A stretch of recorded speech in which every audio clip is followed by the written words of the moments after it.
تیسرا مسئلہ ہے بہت ہی خطرناک ہے. میں آگے اس کو عرض نہیں کروں گا، ابھی سے عرض کر دیتا ہوں. آگے شاید آخر تک میں اس کو عرض نہ کروں. اور اللہ نے جب تقدیر میں لکھ دیا ہے، تقدیر میں اللہ نے لکھ دیا ہے، طے کر لیا ہے، سمجھ رہی میں کہ نہیں، کہ عیسیٰ، موسیٰ، محمد، احمد، رحیم داد، کریم داد، عطا، فتح، محمد، زلیخا، زلیخا، یہ لوگ ایمان نہیں لائیں گے. تقدیر میں لکھا ہوا ہے، تو اب تو یہی رہیں گے بے ایمان. اب ان کا اختیار سلب ہو گیا، یہ ہر صورت میں بے ایمان رہیں گے. پھر ان کو اختیار جب ان کا سلب ہو گیا، یہ ایمان نہیں لا سکیں گے، تو پھر یہ کہ یہ ان کو جہنم میں کیوں دھکیلا جاتا ہے؟ یہ تو مجبور محض ہے. اللہ کے لیے کچھ بلا پڑا مولانا؟ کس کو سمجھ میں آ گیا اشکال؟ اللہ نے لکھ دیا ہے. اب جائے مولانا ایک بات آپ سے عرض کروں، قد قتلتنی مسئلۃ القدر، تقدیر کے مسئلے نے میری ہڈیاں توڑ دی، امام ابو حنیفہ فرماتے. لیکن میں آپ کو ایک بات عرض کروں، اتنی سی بات سمجھو کہ تقدیر ہے کیا؟ تقدیر اللہ کا علم ہے. بس بولو تقدیر کیا ہے؟ تقدیر اللہ کا علم ہے. ایک سمجھا آپ نے. دوسرا یہ ہے کہ علم کبھی کسی کے اختیار کو سلب نہیں کرتا. بس یہ لکھ لو، علم جو ہوتا ہے وہ کسی کے اختیار کو سلب نہیں کرتا. بس یہ قدرت اختیار کو سلب کرے، علم اختیار کو سلب نہیں کرتا. تقدیر اللہ کے علم کو کہتے ہیں. تقدیر ہے ہی اللہ کا علم. لوح محفوظ میں معلوم ہے، یعنی امور استقبالیہ قیامت تک جتنے بھی سب اللہ کو پہلے سے معلوم ہے. بس اتنی سی بات ہے. اللہ کو معلوم ہے، اللہ عالم ہے. اللہ کا علم کسی کے اختیار کو اس کو مجبور محض بنا یہ نہیں کرتا. اس کی مثال میں آپ کو دیتا ہوں. یہ نور محمد ہے، یہ بلوچ ہے، آپ لوگ جانتے ہیں. اب دیکھو، زیارت کرو آپ لوگ. اس کو یرکان کی بیماری ہے، یرکان کی بیماری. بلوچ ہو کر کے اس کے مذہب میں پرہیز تو ہے ہی نہیں. آج میں حکیم ہوں، میرے پاس آیا، میں نے اس کو دوائی دے دی، یہ اس کا بھائی ہے، سمجھے. میں نے یہ چلے گئے، میں نے اپنے ڈائری میں لکھا کہ نور محمد 2 مہینے کے بعد مرے گا. اپریل، یہ مئی، جون میں مرے گا.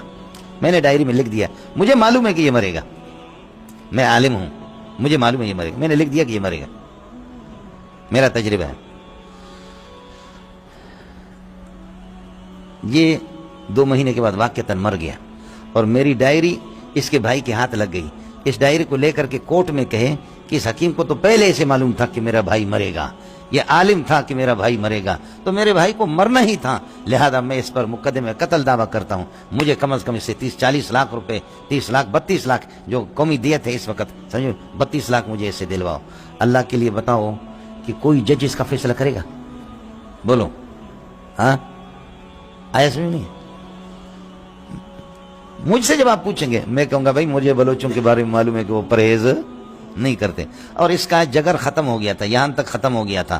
اور میں نے حکیم لوگ ماہر جانتے ہیں، مجھے پتا تھا یہ بلوچ ہے، ادھر تک جگر ختم ہو گیا ہے، اب آگے تھوڑا سا اتنا رہ گیا تھا. میں نے کہا روزانہ یہ بیماری بڑھتے بڑھتے بڑھتے بڑھتے 2 مہینے کے بعد انشاءاللہ یہ مرے گا. یہ مردار ہو گیا، اپنی بد پرہیزی سے مردار ہو گیا یا میرے لکھنے سے ہو گیا؟ ہاں اپنی بد پرہیزی سے. تو اپنی بد پرہیزی، اب کوئی جہنم میں جائے گا اپنے بے احتیاطی سے جا رہا ہے. اچھا یہ بتاؤ کہ میرے اس لکھنے نے، میرے علم نے اس کے اختیار کو سلب کیا کیا؟ یعنی میں نے لکھا بس اس سے پرہیز ختم ہو گیا، پرہیز میں نے اس سے ختم کیا، بد پرہیزی اس نے اپنے اختیار سے کی. بس میرے بھائی اتنی سی بات ہے. آپ کو مسئلہ سمجھ میں آئے؟ یہ کوئی بھی نہیں کہے گا کہ حکیم کا علم ہے. آپ مجھے صرف یہ بتا، ایک تو یہ ہو گیا. دوسرا یہ ہو گیا اللہ نے فیصلہ کر لیا ہے، اللہ کے علم میں ہے کہ میں مئی، آج 15 ہے، ہاں آج 17 ہے، 17 مئی کو، اور ہاں اپریل، آج 17 اپریل ہے، 20 اپریل کو اللہ پاک بارش برسائیں گے. سمجھے؟ یہ اللہ کو علم ہے، اللہ کا فیصلہ ہے.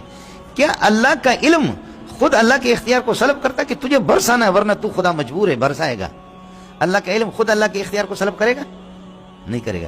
جیسے فکما علمہ لا یسلب قدرتہ، جیسے لا یسلب اختیارہ، اللہ کے اختیار کو اس کا علم خود سلب نہیں کرتا، تو اللہ کا علم، تقدیر یہی اللہ کا علم ہے، ہمارے اختیار کو بھی سلب نہیں کرتا. بات اتنی سی بات.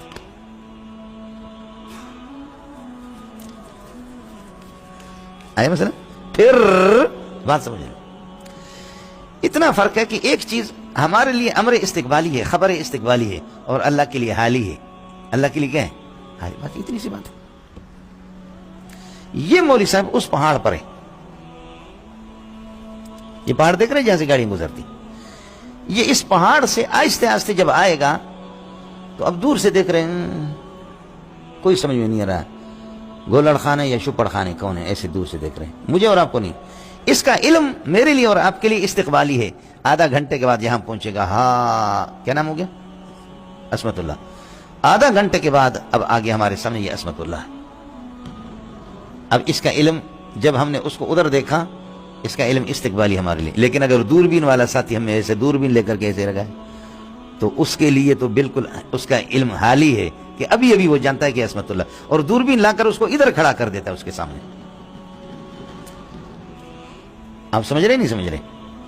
دوربین والے آدمی کے لیے یہ ابھی ابھی وہ عصمت اللہ ہے، وہ بالکل اس کے سامنے کھڑا. اور میرے لیے اور آپ کے لیے آدھا گھنٹے کے بعد عصمت اللہ بنے گا، ادھر آئے گا. سمجھے؟ تو جن کو چوری کرنا ہے، جن کو مرنا ہے، جن کو پیدا ہونا ہے، آپ کے یہاں بچہ پیدا ہوگا، بچی پیدا ہوگی، کیا ہوگی، سمجھ شریف میں ہے کہ نہیں ہے؟ یہ سارے کے سارے امور اور یہ احوال میرے اور آپ کے لیے استقبالی ہے، اللہ کے لیے حالی ہے. بولو. اور نہ جاؤ تو کھڈے میں جاؤ. پیٹ میں بچہ ہے، ہمیں پتہ نہیں ہے کہ وہ بلاول ہے یا وہ بختاور ہے یا وہ کون ہے، سمجھے؟ لیکن ڈاکٹروں نے 8 دن پہلے بتا دیا کہ مبارک ہو بے نظیر آپ کو، مبارک ہو زرداری آپ کو، مبارک ہو بلوچو، سندھیو تمہیں مبارک ہو، ایک مبارک بیٹا پیدا ہونے والا. ہماری سعادت ہے کہ بلاول بغیر کسی ول کے پیدا ہو گیا. ہمارے بیروئی میں ول کہتے ہیں نا، ایسے ایسے گھوم گھوم پیچ پیچ ہو کر کے نکلا، یہ سیدھا ہے بغیر ول کے نکلا. بلاول بیروئی میں بلاول مانا بغیر کسی، بس ہیچ پیچ کے بغیر سیدھا سیدھا پیدا ہو گیا. تو 8 دن پہلے، اب 8 دن کے بعد امت کو بعد میں خبر ہوگا کہ یہ بلاول ہے، لڑکا ہے. لیکن الٹرا ساؤنڈ والوں کو اور ان کو جو دوربین ہے انہوں نے پہلے بتا دیا یہ ہے. وہ ماں کے پیٹ میں رحم مادر میں تھا، وہ کسی کو لیکن ان کے پاس آلات ہے، میرے رب کے پاس وہی ہے. چمٹی ادھر ہے، بولو. چمٹی کے لیے یہ جگہ 50 جگہ ہیں. چمٹی ادھر ہے فی الحال، استقبال میں یہاں آئے گی، یہاں پہنچے گی، اور پھر یہ ماضی بن گئی اس کے لیے، یہاں پھر آگے جائے گی. چمٹی کے لیے یہ ہزاروں جگہیں ہیں، یہ میرے لیے ایک ہی جگہ ہے. اس کے لیے یہ مسافات مکانیہ ہیں، یہ میرے لیے ایک مکان ہے. میرے لیے اور آپ کے لیے کروڑوں مکانات ہیں، اللہ کے لیے ایک ہے. آپ جیسے کس کو سمجھ میں آ گیا؟ اتنی سی بات. دوسرا مسئلہ یہ ہے مولانا، آسان سی بات سمجھو، تقدیر کا مسئلہ. میں عرض کر رہا ہوں کہ تقدیر اللہ کا علم ہے. تو صرف آپ سے 2 باتیں پوچھتا ہوں کہ امور استقبالیہ جو آئندہ جو واقعات رونما ہوں گے، کوئی چوری کرے گا، کوئی مرے گا، کوئی کالا پیدا ہوگا، کوئی سفید پیدا ہوگا، اللہ کو پیشگی سابقاً ان کا علم پہلے سے ہے یا نہیں ہے؟ یہ بولو. نہیں ہے تو اللہ کو آپ جاہل سمجھ رہے، آپ کافر ہے. میں کافروں سے کیا بات کروں؟ اور اگر اللہ کو علم ہے تو مسلمان بھی بکواس چھوڑو، ہم دونوں ایک ہو گئے. آپ کو مسئلہ سمجھ میں آ گیا؟ اس طرح تقدیر کا مسئلہ حل ہوگا کہ اللہ کو امور استقبالیہ کائنات میں جو کچھ ہوں گے ان کا اللہ کو پہلے سے علم ہے یا نہیں ہے؟ علم ہے. علم ہے، بات ہی ختم ہو گئی. اور اگر علم نہیں ہے تو اللہ جاہل ہے. جو اللہ کو جاہل سمجھے کافر وہی ہے، میرا کیا ہے؟ تیسرا مسئلہ سمجھو. اللہ نے لکھ دیا کہ مولوی منظور جنتی ہے تو جنتی ہے، نماز پڑھنے کی ضرورت کیا ہے؟ مولوی منظور جہنمی ہے تو جہنمی ہے، پھر نماز پڑھنے کی عبادت کرنے کی لکھا ہوا ہے. جب اللہ کو معلوم ہے یہ جہنمی ہے تو میں نماز کیوں پڑھوں؟ سمجھے؟ یہ دیکھ رہے ہیں نا، یہ کالو خان بلوچ یہ کہہ رہا ہے نا کہ جب میں جنتی ہوں تو جنتی ہے، نماز کیوں پڑھوں؟ میں جہنمی ہوں تو جہنمی ہوں، نماز کیوں پڑھوں؟ سمجھے؟ مجھے کہتا ہے، مجھ سے سوال کرتا ہے کہ میں جنتی ہوں تو جنتی، نماز کیوں پڑھوں؟ جہنمی ہوں تو جہنمی، میں نماز کیوں پڑھوں؟ اس نے سوال کر لیا. میں نے کہا تقدیر میں لکھا ہوا کہ اس قسم کے غبی کو جواب ہی نہ دو. تو میں آپ کو جواب دوں یا نہ دوں اس سے کوئی فرق نہیں پڑے گا. لکھا ہوا تقدیر میں کہ یہ غبی ہے، اس کے ساتھ بات ہی نہ کرو. آپ کو سمجھ میں آ گیا؟ یہ کہے گا آپ بہانہ کیوں بناتے، مجھے جواب دے دو، کیوں بہانہ کرتے؟ میں کہتا ہوں پھر تو نماز پڑھ لے، تو بہانہ کیوں بناتا ہے؟ سمجھ میں نہیں ہے؟ یہ میں جنتی ہوں تو جنتی ہوں، جہنمی ہوں جہنمی، نماز کیوں پڑھوں؟ سمجھے؟ میں کہتا ہوں وہ کہتے لکھا ہوا، میں کہتا لکھا ہوا کہ یہ غبی ہے، اس کو جواب ہی نہ دو۔ آپ کہیں گے جواب مواب آتا نہیں ہے، بہانہ بناتا ہے، جواب دے دو کیا ہے، بہانہ کیوں کرتے ہو کہ تقدیر میں لکھا ہوا، آپ کو کیا پتا لکھا ہوا؟ تو میں کہتا ہوں تو نماز پڑھ لے، آپ کو کیا پتا ہے بہانہ بنا، نماز پڑھ لے۔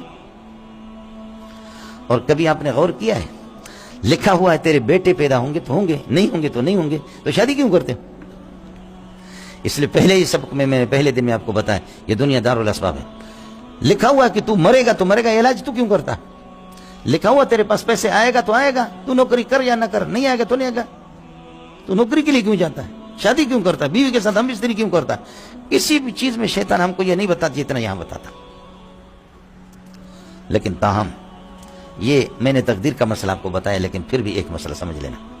اب یہ ازکیہ کے لیے بات عرض کروں، تقدیر میں نے کسی طرح حل کیا، لیکن ایک مسئلہ ہے کہ یہ بندہ جب اللہ کو علم ہے کہ یہ نماز نہیں پڑھے گا، یہ جہنمی ہے، تو اب اگر یہ نماز پڑھ لے، بولو یہ نماز پڑھ لے تو پھر یہ کہ اللہ کے علم کے خلاف نکلا، اور اللہ کے علم کے خلاف نکلا یہ جھوٹ ہے۔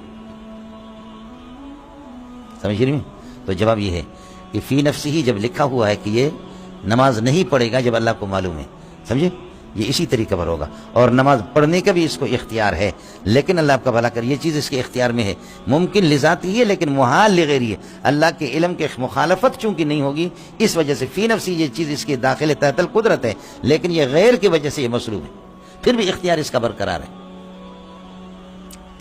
سمجھ میں نہیں ہے؟ ایک آدمی ہے وہ پیشہ پی سکتا ہے، اس کی قدرت میں یہ داخل ہے نہیں، اختیار میں داخل ہے نہیں ہے، وہ مجبور محض نہیں ہے، پی سکتا ہے، لیکن باغیرت ہو کر کے یہ محال غیر اس کی غیرت کی وجہ سے وہ نہیں پیے گا۔ اس کو کہتے ہیں ممکن لذاتی اور محال غیری۔ کیا کہتے ہیں؟ ممکن لذاتی، محال لغیری۔ تو اس وجہ سے یہ تخلف جو نہیں ہو سکے گا یہ محال لغیری، باقی فی نفسی اختیار اس کا برقرار ہے۔ اس لیے حضرت صلی اللہ علیہ وسلم نے فرمایا اعملوا فکل میسر لما خلق له، بس آپ عمل کرتے جاؤ، ان باتوں کو چھوڑو۔ جب کوئی آدمی عمل کر رہا ہے، یہ اس بات کی نشانی ہے کہ انشاءاللہ ادھر سے قافل آ گیا۔ یہ اور اچھی چیز ہے، بخاری میں ہے، قافل آ گیا اور پتہ چل گیا کہ کراچی میں طاعون کی بیماری آ گئی۔ بولو، طاعون کی بیماری۔ حضرت عمر نے فرمایا چلو کراچی چھوڑو، ہب چوکی چلنا ہے۔ حضرت عمر نے فرمایا کہ ہب چوکی چلنا ہے۔ تو صحابی نے کہا کہ حضرت اللہ کی تقدیر سے بھاگتے ہو؟ بولو، اللہ کی تقدیر؟ فرمایا کہ جی ہاں، اللہ کی تقدیر سے، اللہ کی تقدیر سے، اللہ کی تقدیر کے ذریعے سے بھاگ رہے ہیں۔